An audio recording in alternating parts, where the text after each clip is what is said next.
जिसका भय बालपन से हम सबके हृदयों में डाला जाता है। पाप किया तो नर्क जाओगे। बाल्यावस्था बीतती है, बचपन बीतता है और हम सब नर्क के उस भय को जैसे भूल से जाते हैं, क्योंकि प्रमाण पर विश्वास करने लग जाते हैं। जो सामने दिखता है, जो दिख रहा है वही वास्तविक है ये सोचते हैं, जो नहीं दिख रहा वो है ही नहीं ये मानने लग जाते हैं। दिन भर की व्यस्त दिनचर्या में फंसकर हम भूल जाते हैं कि इस दुनिया में एक चक्कर सबको लगाना है। जो किया है वो भोगना है। और इस बात में कोई संशय नहीं होना चाहिए कि मृत्यु के बाद आत्मा की यात्रा खत्म नहीं बल्कि शुरू होती है। और इसका साक्षात प्रमाण है हमारे पुराण, जो कभी गलत हुए ही नहीं। गलत हम हो गए जब हमने इन पुराणों में लिखे वचनों की सत्यता पर ही क्वेश्चन मार्क लगाने शुरू कर दिए।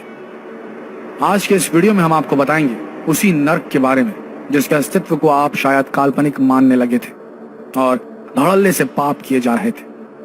जैसे आपको केवल सुख ही सुख मिलेगा, दुख कभी छू भी नहीं सकता हो आपको, ऐसा सोचने लगे थे आप सब। तो देख लीजिए ये वीडियो अंत तक और अपने परिवार मित्र जनों में भी शेयर कीजिए। क्या पता ये वीडियो देखकर आप सबके मन में वो बचपन वाला नर्क का भय फिर जाग उठे और आपके पापों का घड़ा कम से कम कुछ तो कम भरे।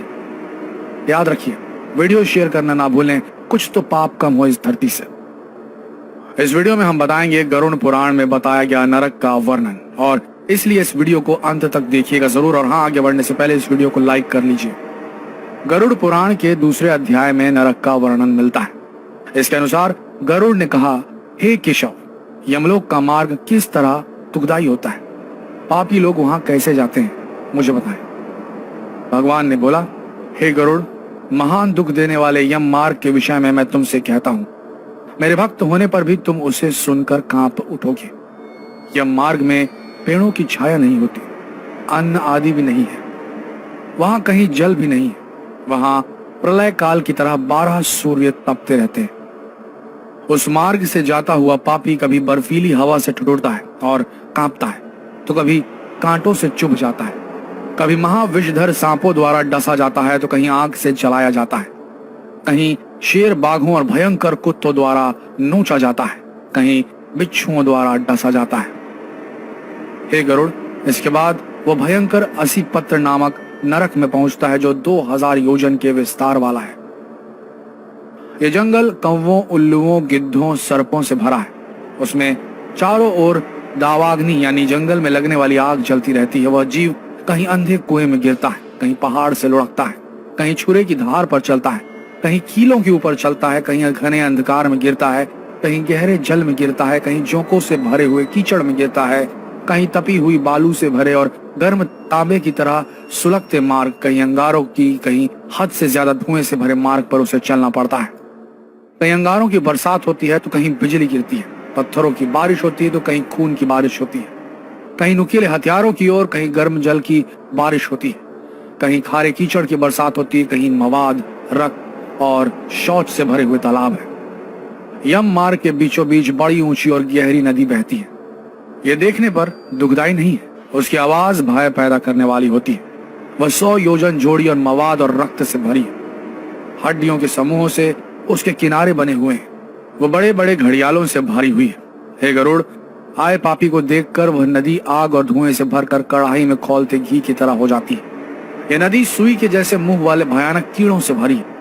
वज्र की समान चोंच वाले बड़े बड़े गिद्ध हैं यहाँ पर। इसके बहाव में गिरे हुए पापी हे भाई, हे पुत्र, हे तात कहते हुए रोते चीखते हैं। बहुत से बिच्छू और काले सांपों से भरी उस नदी के बीच में गिरे हुए पापियों की रक्षा करने वाला कोई नहीं होता है। उसके सैकड़ों हजारों भंवरों में पड़कर पापी पाताल में चले जाते हैं, पल भर में ही ऊपर चले जाते हैं। कुछ पापी जंजीरों से बंधे होते हैं, कुछ अंकुश में फंसाकर खींचे जाते हैं और कुछ कौवों द्वारा खींचे जाते हैं। बड़े ही भयानक यमदूतों द्वारा मुद्दतों से पिटते जाते हुए खून की उल्टी करते हैं और उल्टी किए हुए खून को पीते भी हैं। इस प्रकार 17 दिन तक वायु वेग से चलते हुए 18वें दिन वह प्रेत सौम्य रूप में पहुंच जाता है। दोस्तों, जाहिर है कि गरुड़ पुराण का यह वर्णन मनुष्यों को धर्म का आचरण करने और पाप से दूर रखने के लिए ही रचा गया होगा। लेकिन हम मनुष्य आज भूल चुके हैं अपने पुराणों को, अपने धर्म को, और ये मानकर चलते हैं कि जो दिखता है वही सच है, जो नहीं दिखता है वो वास्तविक नहीं, काल्पनिक है। और हम सब यहाँ सुख भोग रहे हैं तो सुख भोगते ही चले जाएंगे, दुख भोग रहे तो दुख भोगते ही चल जाएंगे, ऐसा नहीं है। दुख और सुख का सर्कल पूरा होता है, हर जीव को इससे गुजरना होता है। मृत्यु के पहले या मृत्यु के बाद आपको आपके कर्मों के फल जरूर मिलेंगे, ये याद रखिए।